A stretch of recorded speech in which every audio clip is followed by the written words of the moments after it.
A breast cancer diagnosis can change your life in an instant. And for so many young women, it can also mean making urgent decisions about fertility and future family building that they just never expected to think about so soon. My guest today is Dr. Ann Partridge, an internationally recognized breast oncologist, researcher, and young adult breast cancer specialist at Dana-Farber Cancer Institute. She has dedicated her career to improving the care and quality of life of young adults with breast cancer and has helped shape how fertility preservation is discussed and integrated into cancer care. In today's episode, we'll discuss fertility after a breast cancer diagnosis, the pressure many patients feel when making these life-changing decisions, and what every young patient deserves to know even before treatment begins. We'll also talk about fertility preservation, treatment planning, self-advocacy, and why there's real reason for hope. And that for many women, having children after breast cancer is absolutely possible with the right information and support. The information shared on Dear Cancer, I'm Beautiful is for educational and informational purposes only and is not intended as medical advice. Always consult with your physician or qualified healthcare provider regarding your individual medical care and treatment decisions. The views and opinions expressed by guests are their own and do not necessarily reflect those of Cancer Fashionista.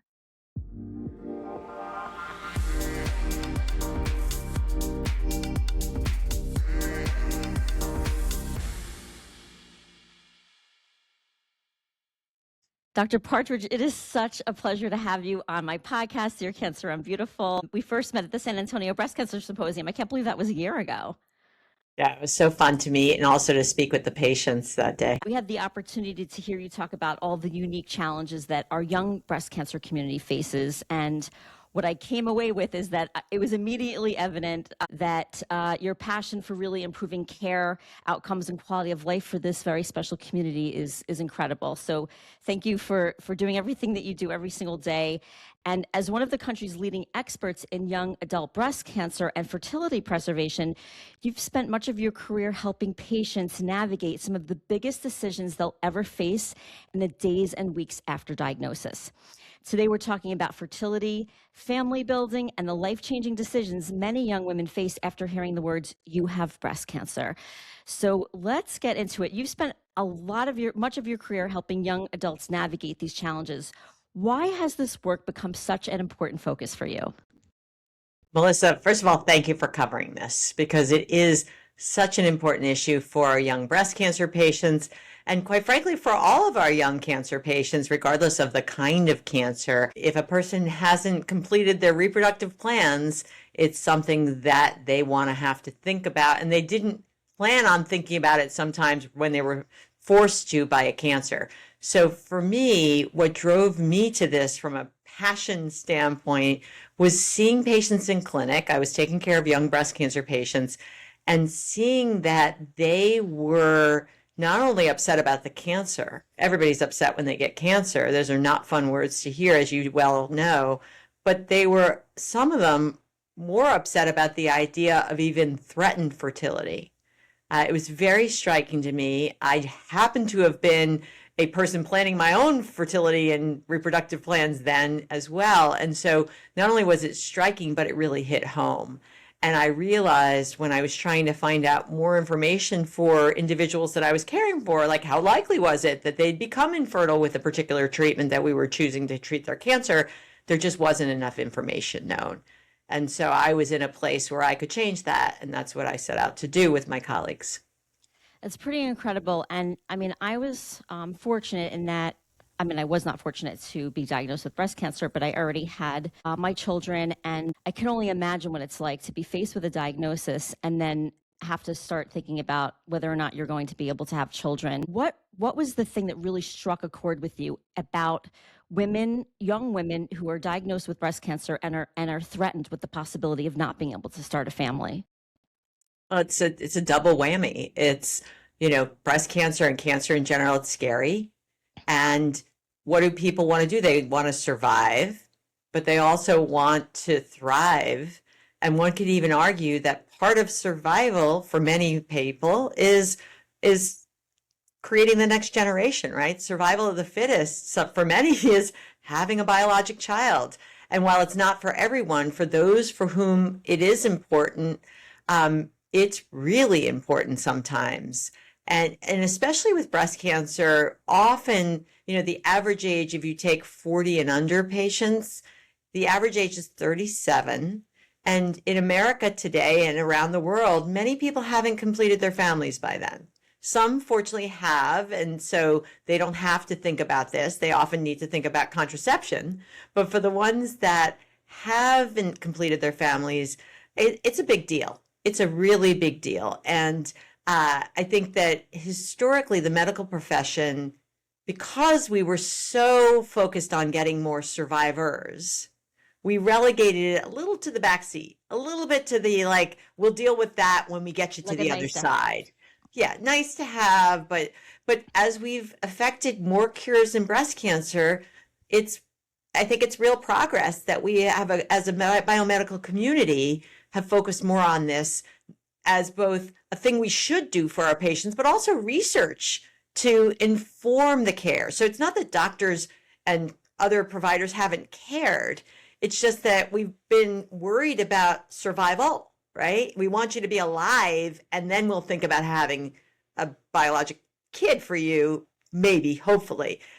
I think we've said, okay, we still want you to be alive, but do they necessarily need to be separate? And can we both help you to be alive and optimize your survivorship, inclusive of having a biologic child? And the good news is recent data has told us that for many people it is. For some it's not still, but for many people, having survival and being able to have a child are not mutually exclusive. Absolutely. And I mean, we could probably have a whole other podcast episode about survivorship. And like even recently when I was at ASCO, just to see all the conversations about life beyond the diagnosis and how much data and research is being focused on not just the cancer diagnosis itself, but what life looks like after that. And obviously fertility being an important part of it. You said the average age of women being diagnosed with breast cancer is 37, but what I didn't actually stop to think about is how much later we're starting a family now. Yep. So the average age of women 40 and under diagnosed is 37, right? Obviously, the average age of breast cancer in this country is 61, I Correct. think. So the majority are older. But when you're thinking about a young onset group, if you take all women 40 and under, it's about 37. If you take all people interested in future fertility, it's more like 35, right? Because many women are done with their kids as they get older. But there's still an older age group, and that part of that, and this is not to, kind of blame the victim, but one of the predictors of getting breast cancer is not having children at a young age. And it's probably about exposure to estrogen and other things over the time. And so, people are, for good reason, are delaying having children, good societal reasons, starting careers, getting through schools, not finding the right mate, if that's something people are looking for. And so it's not a bad thing in society. And we need to figure out all the other reasons why young people are getting breast cancer, but we need to manage it, right? And so it's happened that women are kind of, as they get older in their young age, so they're still young, they're more likely to get breast cancer if they haven't had a child yet. And so that's Another double really, whammy. it's a double whammy. It's a double whammy. And the worst is when the OBGYN felt a mass or the person was going to the fertility clinic, and when they meet a certain age and they meet guidelines, the fertility doctors will have people get a mammogram before they start IVF. And I've seen a number of patients over the years where that was how their breast cancer was diagnosed. Hmm. And that's really, they were trying to have their baby, right? They wanted their baby yesterday. And that's a really tough situation on an individual and her loved ones. Thank you. I mean, we're 8 minutes in. I'm already learning so much. So let's look at, when a young woman is just diagnosed, what are those first days and weeks like when she's trying to even just process the diagnosis while also making these decisions about future fertility? Yeah. So, I mean, I've cared for hundreds, if not thousands, of these women over the years and their families. But I'm going to speak obviously as the physician, and you could give a better better take on what does the patient actually feel like. But from my vantage, what I see is there's a lot of overwhelm. There's a lot of but at the same time, my patients just are so graceful and heroic. It's just so impressive that even with that overwhelm, the vast majority of people come in and are able to kind of cut through it and say, okay, we're going to pick treatments. And then we talk to them about what else we need to know to inform their care. So the three big things we think about with our young onset patients are fertility, right? Because if the majority of them need some treatment and that can either threaten or actually truly impair their fertility, we think about genetics because our young onset patients are at higher risk of having a genetic predisposition to breast cancer, and that impacts not only their treatment decisions, but it might also impact what they do around fertility preservation. And then finally, we think about, relatedly, their emotional health, because they're dealing with all of this and they're dealing with that at a young age when they may be more vulnerable in terms of where they are in their life stage. They may be financially constrained. They may not be partnered in the same way. They may be trying to finish work or school and be in a position that's a little more fragile and vulnerable in terms of the ability to take time out and deal with the cancer. So we really try and bring all of the support services we have at a place like Dana-Farber to help support them. And obviously we try and do things for community partners as well, where they don't perhaps have as many bells and whistles as a comprehensive cancer institute, but we can bring things to them, at least informationally, and help them to access things in their community. Thank you for sharing your insight. Even though you're not a patient, you have, like you said, you've had hundreds and thousands of women go through your door and go through your care. And you mentioned overwhelm. Like, what would you say is the one thing that you think is just the biggest part of that overwhelm for your patients? I think it's loss. I think it's shock. I think it's, for lack of a better way of saying it, the practical aspects. People are busy, right? We're all busy. Life is busy. People are on the go. Our young patients are particularly on the go. They don't have hobbies. They're focusing on their work, their school, their young children, their busy, busy lives. And all of a sudden, a breast cancer is thrown into it. And that is extraordinarily disruptive. And then add in the existential threat of this could threaten my life. Then add in the existential threat for some of this could threaten my future in terms of my ability to continue on the same career trajectory, to continue on the same schooling trajectory, to continue on the same potential partnering trajectory if they're not partnered, or mess up their relationship. And then finally, what we're focusing on today, the ability to have kids, which for not all, but many women, if they haven't had a biologic child, is first and foremost a priority. Absolutely. And, it's so many layers and it's not a one size fits all situation. And I think what breast cancer does, especially for a woman who's young, and it forces her to look at fertility and family planning, maybe when she wasn't even thinking about it.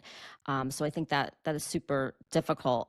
Yeah, the other really hard thing, sorry to interrupt, Sure, is that younger women are more likely to get more aggressive breast cancer.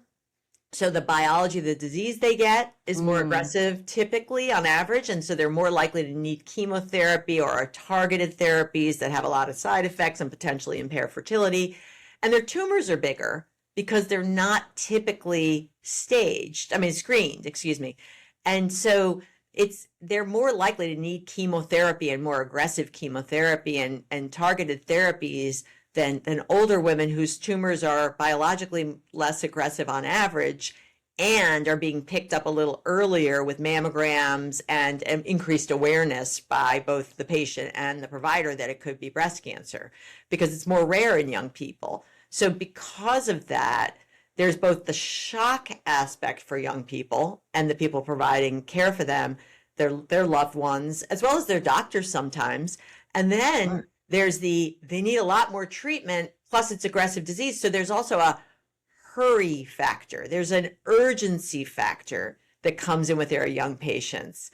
Sometimes warranted and sometimes more emotional, medically warranted versus emotional, which kind of heightens everything and makes, I think, the overwhelm and the work for both the patient and the people around her sometimes more challenging. So I will say the other thing we do around all of this, and I encourage anybody who's listening to think about this, is it's not that a person is abnormal and that we need to like bring in mental health counselors and support because there's something wrong with them.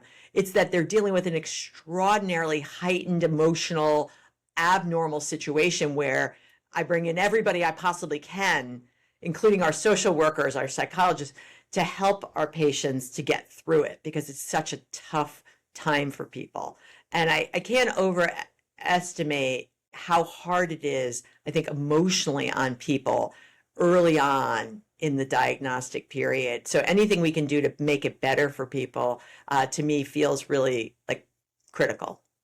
Absolutely. And you raise a really good point too, that this is not, we're saving the life of the patient, but then there's so much support that is needed when you're faced with these decisions, like what you were saying, that there is a hurry, there is a sense of urgency because a lot of the treatment is aggressive. What would you say are some of the biggest misconceptions that your patients have about fertility and breast cancer treatment?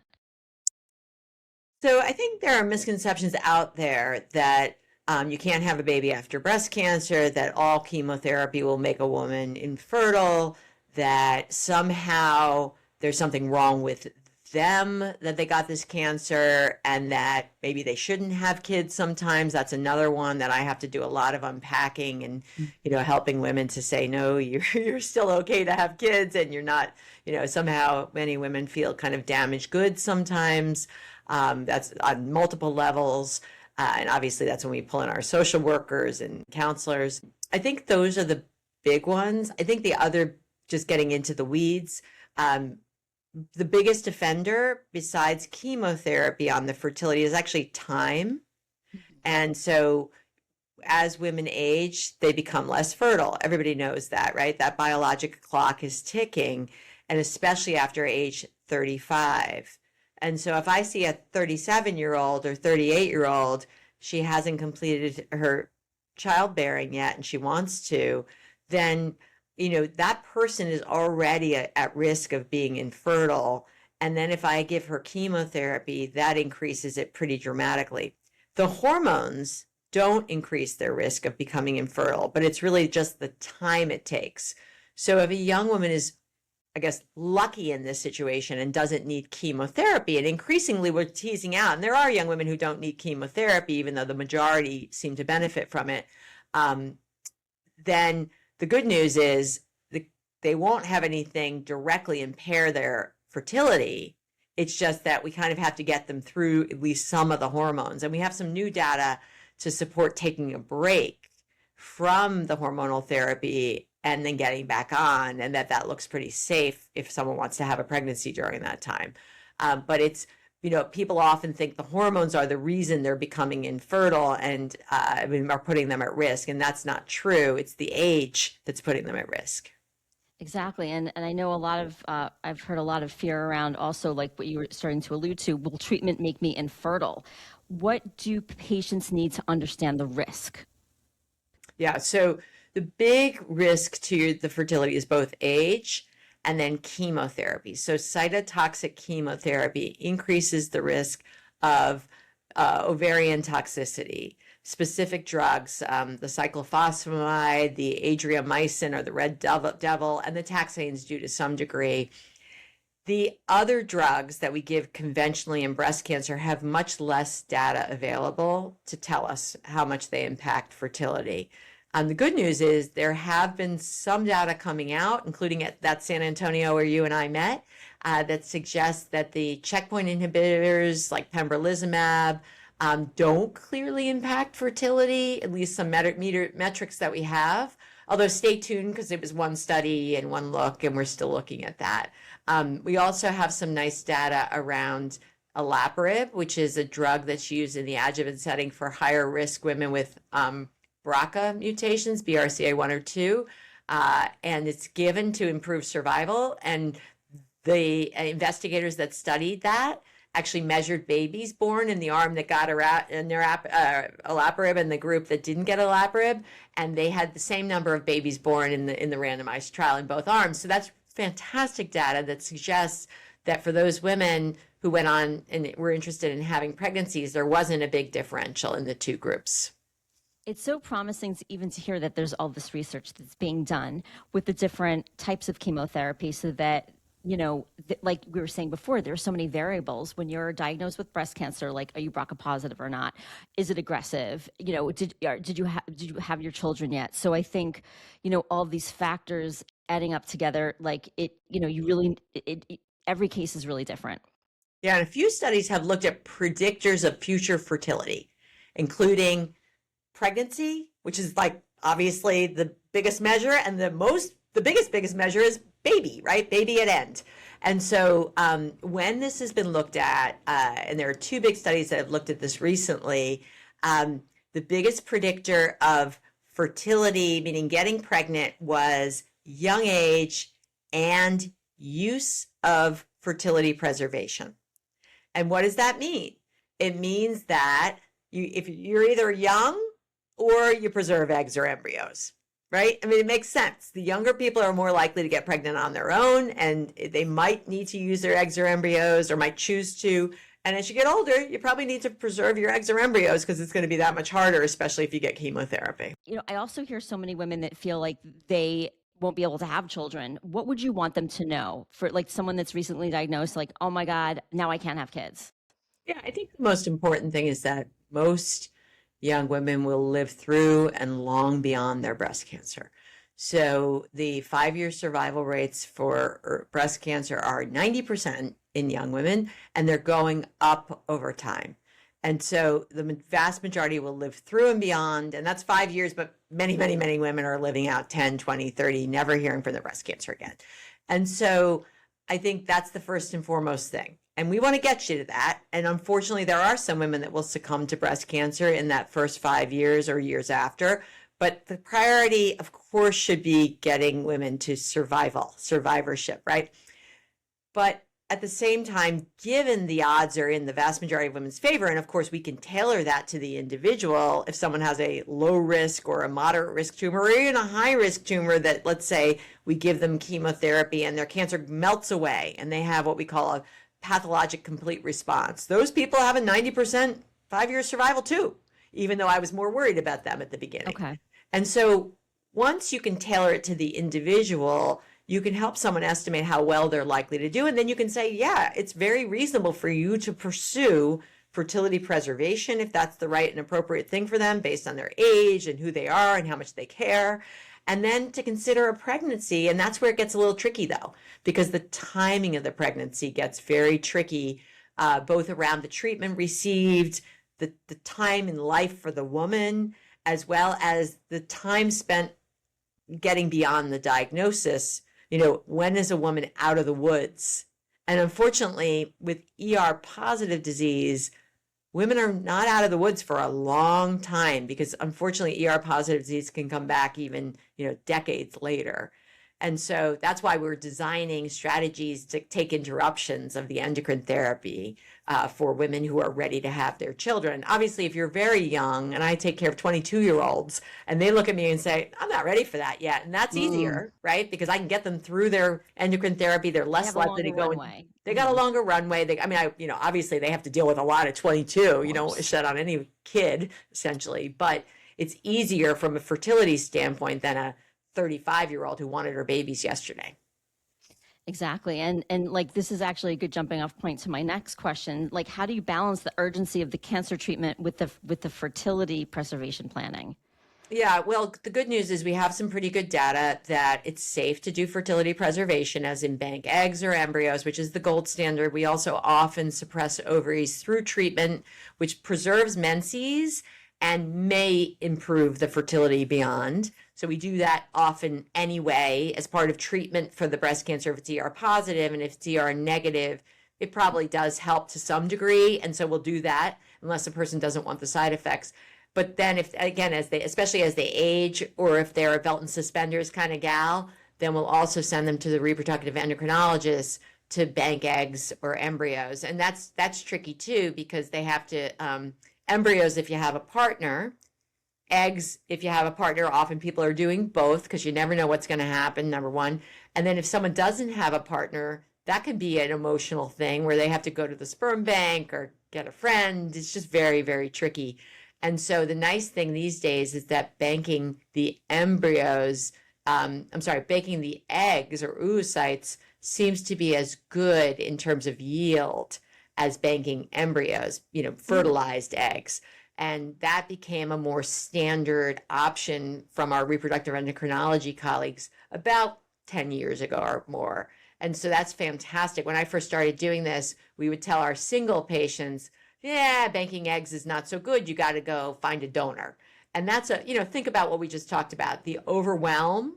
And now we're saying, go hang out in the sperm bank. I mean, it's just tough, right?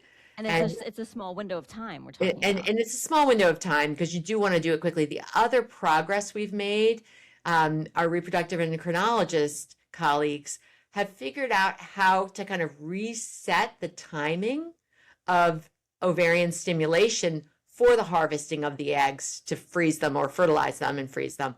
And so we used to have to wait.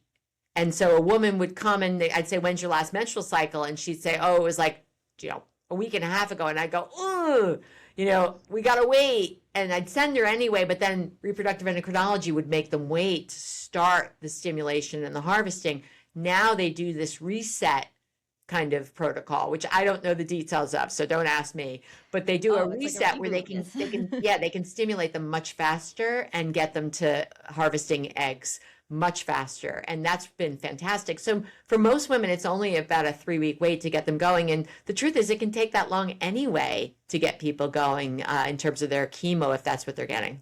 Exactly. And so as far as like what your options are, I know we just talked about the embryo harvesting eggs. Like, are there any other options available for patients that want to preserve their fertility before treatment begins? So those are the big ones. So banking eggs or embryos, cryopreserving, suppression of the ovaries, as we alluded to, which from like making sure there are more babies born to date, the data are a little bit squirrely. It does appear to preserve menses though. And so we do it, as I said. Otherwise, the only other areas that are doable, but more in the research sphere, are banking of ovarian tissue. So taking pieces of ovarian tissue.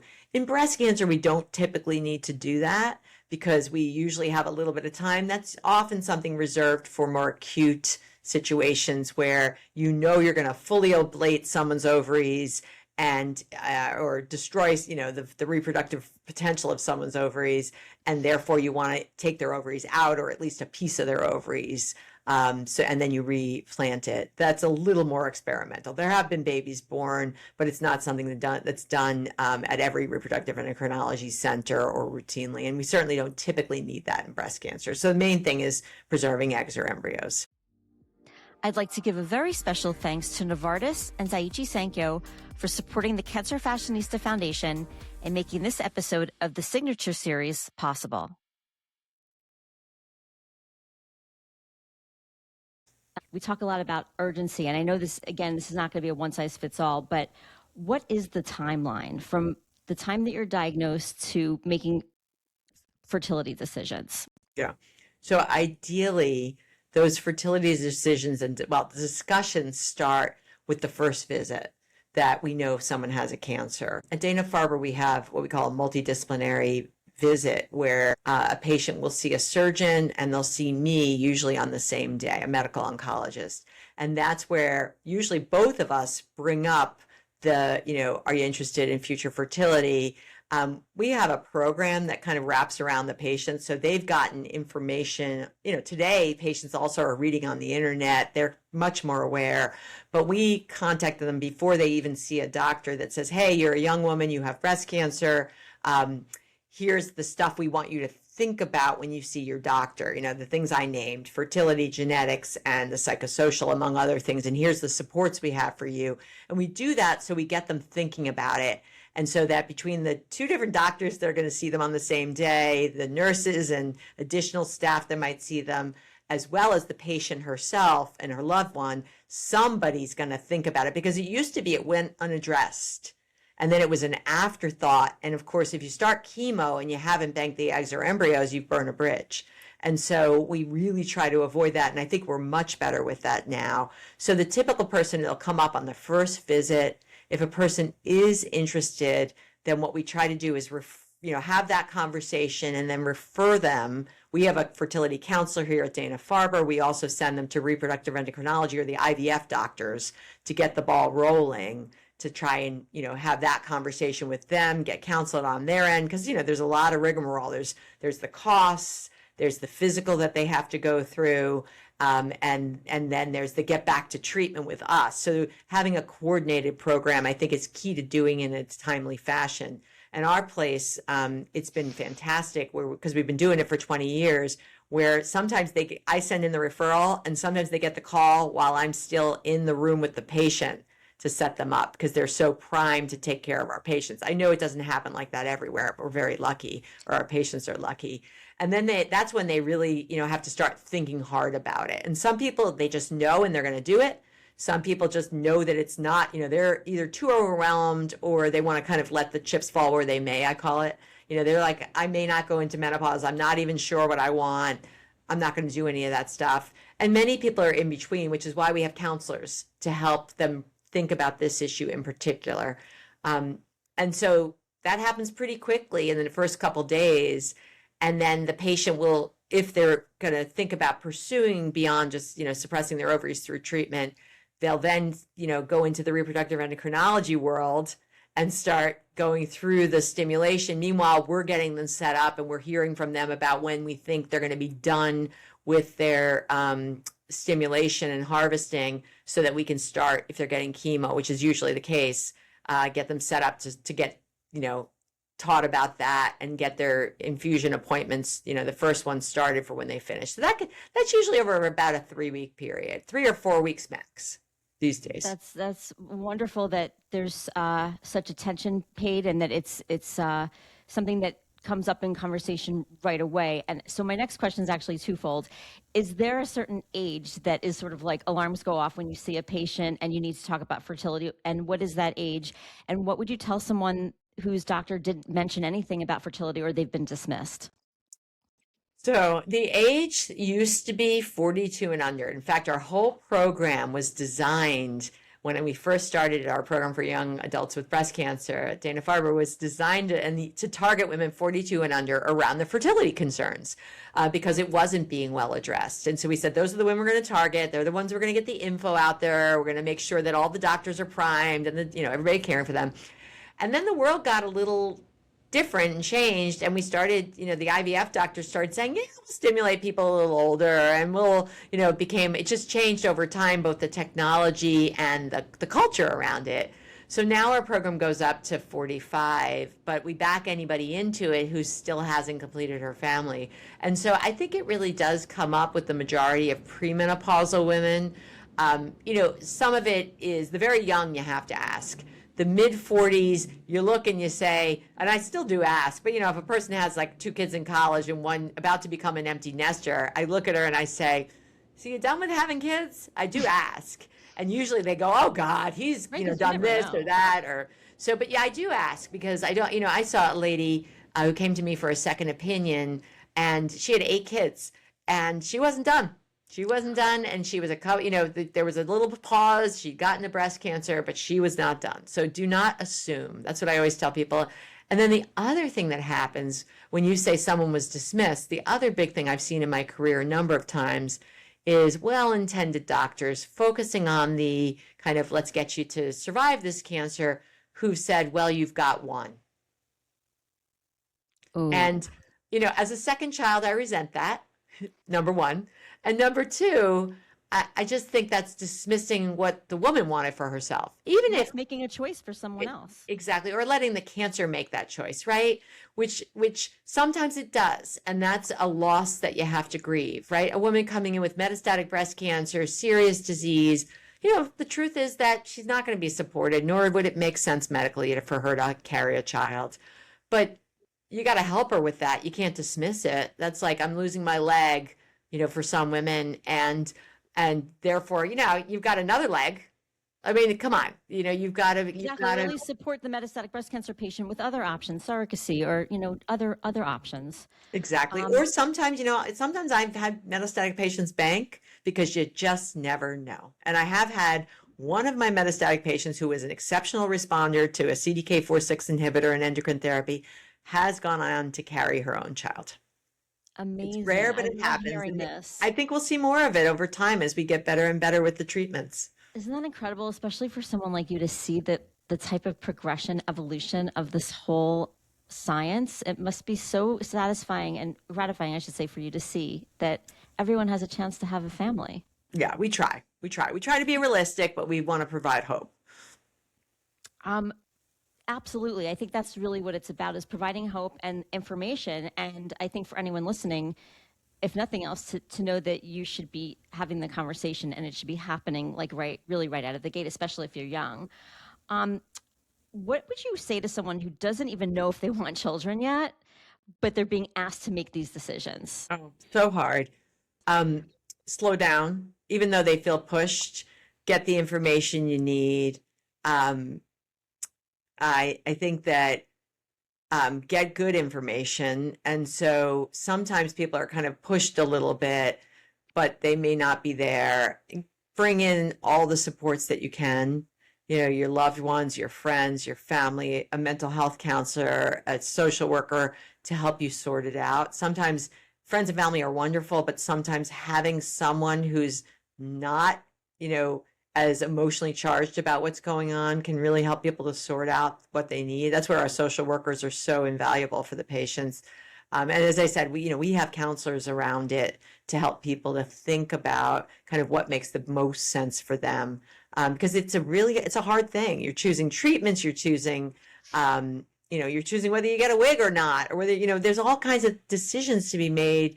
And especially very young women who haven't, some of them haven't decided whether they even want kids. Or, on the other end of the spectrum, some people are, maybe we're going to be done with kids, but maybe they weren't. And they weren't, they hadn't closed that door, and nobody wants cancer to make the decision for them. And so I think allowing them the time to process it, sometimes with me, sometimes acknowledging it and saying, look, I know this is really hard. I think you should give it a little thought and let's regroup at the end of the week. I'll say, you seem really on the fence. I'm not going to send you to the reproductive endocrinologist unless you tell me you want to, but let's talk at the end of the week. We'll solidify your treatment plan, and then you can talk with your loved ones and talk to the social worker and see where you are. And then we can send you then if you're not sure. Giving people the opportunity and giving themselves the opportunity to reflect, to pause. And the other component of this is, as I said earlier, people are just so busy, but they need to get some perspective and take a break from the other things in life that they can when they can. So, and I realize that's a luxury. Not everybody can take a day off from work sometimes. So I think figuring out how to take the leave, how to say, I can't be at that meeting today, how to call the favor in help-wise to cover your kids if you need a little time to be on your own, just to think and talk to somebody or get some help.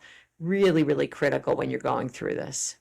Absolutely. And you raised this is another important subtopic of this is the mental health component. And it sounds like obviously at Dana-Farber, you have incredible support like counselors and social workers. Is that the norm with a lot of cancer centers? And if not, can you ask for that kind of support? The norm is to have social workers or counselors. Most cancer centers do, and that's fantastic, at least in America. But sometimes you do have to ask.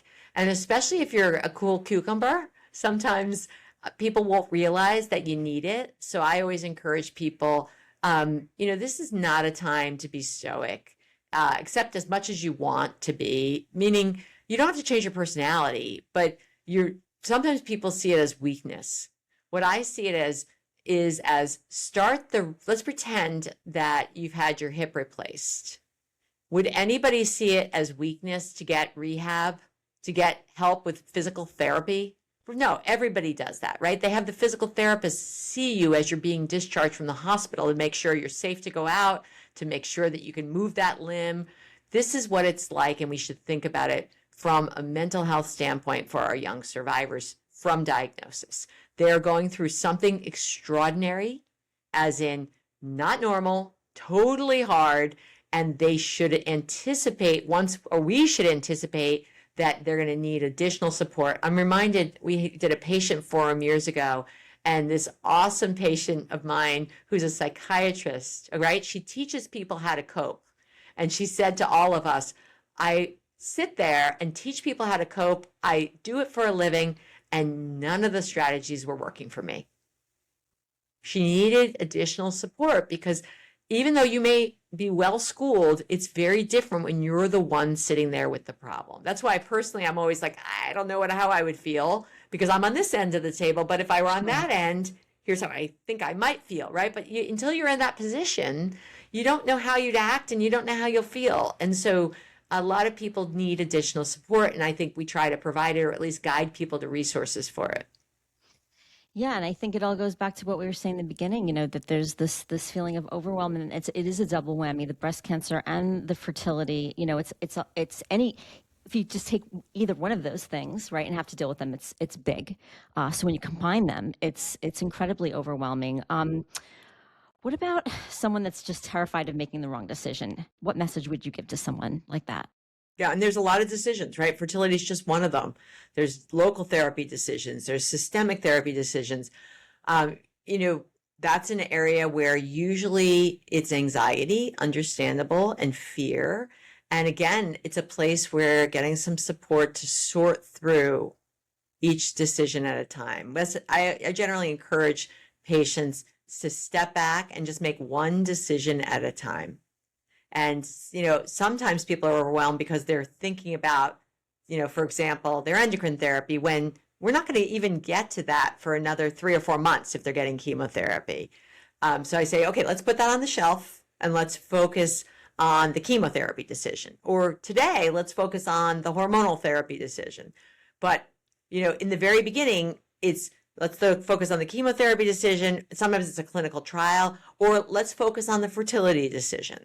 And I want you to talk to your loved ones. I really want you to sleep on it. You'll feel better in the morning. And obviously we bring in counselors when people are having a really hard time or want it, or amenable, but it's hard. And so I think, again, giving patients, taking the time, giving them the grace, we as providers to take that time, even though they can't wait forever. And some people do want to kick the can down the road, so to speak. And then we have to be careful because this is cancer, right? We can't, you can't let them delay too much because then the cancer could grow and harm them.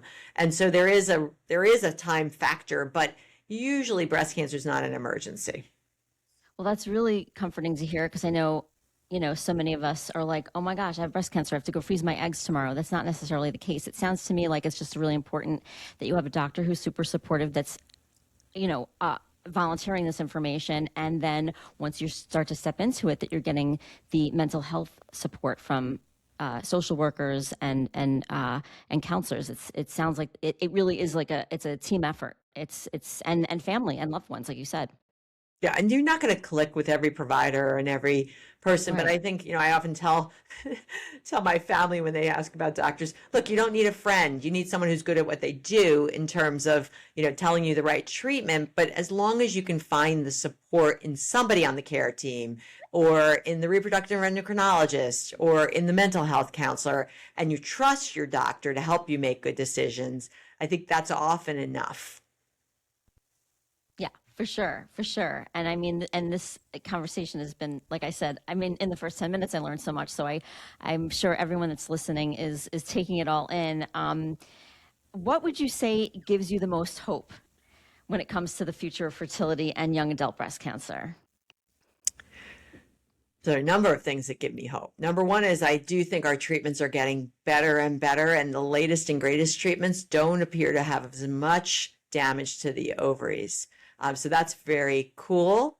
The second thing is the research around the safety of pregnancy and after cancer and breast cancer specifically. So that's fantastic. And the fact that we're doing the research, that women are participating and choosing to contribute so that we can learn for future patients. And for that, I'm extraordinarily grateful because the patients are helping themselves, right? They're helping the future women. They're helping their mothers, not their mothers, their sisters, their daughters.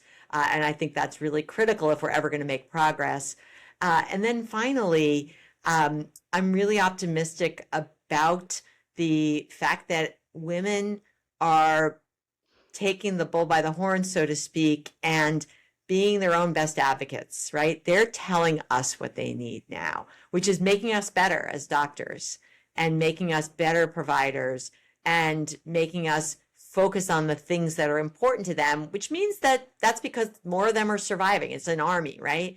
And women are saying, we collectively are not going to tolerate it's good enough to survive. We want to thrive after our diagnosis, and you need to focus on this. And, they're putting their money where their mouths are in terms of participating in research, and on a macro level, our government and other nonprofits and foundations are supporting research in this area. 1,000%. And this is one of the reasons I wanted to have this conversation, was to empower the patient community, especially our younger patients, to speak up and advocate for themselves. Because I think oftentimes, whether it comes to fertility or sexual health, there's some shame involved. Like, well, I should be just lucky that I'm going to live. I'm going to start talking about these other things, but they're so important. It's your life. One other topic, and I don't want to go off road too much, but it did pop up. Do your patients ask about breastfeeding, and how do you normally navigate them, or what is maybe when they're first diagnosed, like how do you explain how that? Yeah, absolutely. And in fact, obviously it plays into their surgical decisions, right? Because some young patients will want to have a bilateral mastectomy, and sometimes that's warranted medically because they have bilateral disease or they have a high risk genetic predisposition where it's been shown to improve how they do. But many women don't have that, don't need bilateral. And that's where often I say, well, you don't need that and you want to have a future child, might you want to breastfeed? And for the people who need it for their, genetic predisposition, their risk, they can wait sometimes and have a child and then do that, at least from a prophylactic standpoint on the other side. The cool thing is we actually have new data around breastfeeding, and it is indeed feasible. Of course, in survivors, it's not harmful. In fact, it's obviously good for the baby. And it's, women who've had bilateral mastectomy obviously can't do it. But as long as there's a remaining intact breast, women can successfully breastfeed. It's harder. Often, even in women who had breast preservation, when we studied this, women who'd had radiation, right? They had lumpectomy and radiation rather than a mastectomy for the treated breast.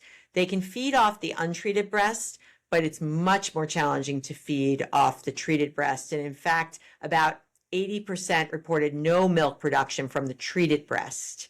So, you want to manage expectations. And in fact, we have information on our website. And if someone Googles Young and Strong and Dana-Farber, they'll get to our new website that has lots of details, including on the latest and greatest in breastfeeding and how to do it as a survivor. That's incredible. And I know you're very proud of that newly launched website and have worked very hard on it. So we'll definitely give it another shout out in another moment. Before we wrap up, if every newly diagnosed young woman listening today could remember just one thing about fertility and breast cancer, what would you want that to be? I guess that I think of this as not a nice to have or a luxury if you're interested in it, that it's something that you deserve to have attention paid to and to be able to decide for yourself what the right thing for you to do, recognizing that now that you have breast cancer, some options will not be an option, but many options will be open for you. And so find out, get the best information possible, and make the best decisions for yourself with trusted doctors. Excellent. Well, I mean, there are so many options and there is so much hope. And I love that there's so much research. And I know that makes you very happy too. And with so many different age groups and scenarios, we need all of the data that we can get to help navigate each and every patient so that they can live their happiest, healthiest life, right? Including potentially some new family members. So I cannot thank you enough for joining me today and just for sharing your expertise with us. Before we end, I'd love for you to again share some of your trusted resources, including the Young and Strong program, Instagram, website, whatever you'd like to share. Yeah, so the website, I've got to tell you exactly what it is because I don't have the link, but I always just Google it. Young and Strong and Dana-Farber, and it's the program website. But there's a lot of, we're calling them guides now, and you can navigate wherever you are in your journey, whether it's newly diagnosed, on treatment, survivors, and there's even a section for caregivers. So I encourage you to go there for more information. There's a lot on fertility, pregnancy, and breastfeeding. Fantastic. I'll include it here in the show notes too, with the link so that, Thanks. and if anybody wants to Google, that's always fun, but then you could have the You link may as not well. find the right thing. And I did take a look, and it's really, it's an incredible resource. My team did a beautiful job with it. 1,000%, as did you. Well, thank you again for joining me here today and for sharing your expertise with us. You're amazing. I hope I get to maybe sit on another panel with you soon. I hope so. Thank you. And to everyone listening, I hope today's conversation reminds you that even in moments of uncertainty, information, support, and understanding can help you make decisions that feel right for you, your future, and the future of your family.